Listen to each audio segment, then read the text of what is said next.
সাভারের আশুলিয়ায় ৬ লাশ পোড়ানো সহ মোট ৭ জনকে হত্যার ঘটনায় মানবতা বিরোধী অপরাধের মামলায় অভিযোগ গঠনের পরবর্তী শুনানি ১৩ আগস্ট।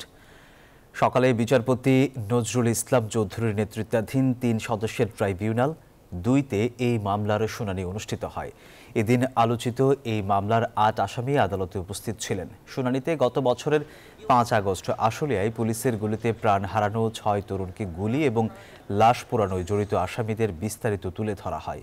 পরবর্তীতে শুনানিতে পলাতক আসামিদের পক্ষে রাষ্ট্রনিযুক্ত আইনজীবীর বক্তব্য শুনবেন ট্রাইব্যুনাল।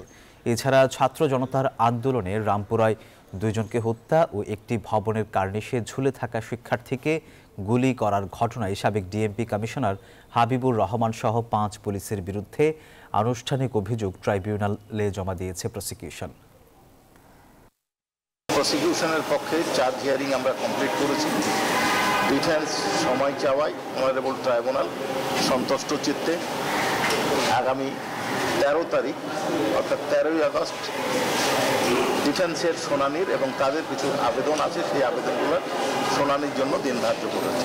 মোট ৩টি ঘটনার বিষয় নিয়ে আজকে আমাদের তদন্তকারী কর্মকর্তা আমাদের কাছে গত ৩১/৭/২০২৫ তারিখ প্রতিবেদন দাখিল করেছিল। মাননীয় বিজ্ঞ চিফ প্রসিকিউটর মহোদয় আজকে ট্রাইব্যুনাল একে ফরমাল চার্জ দাখিল করেছে।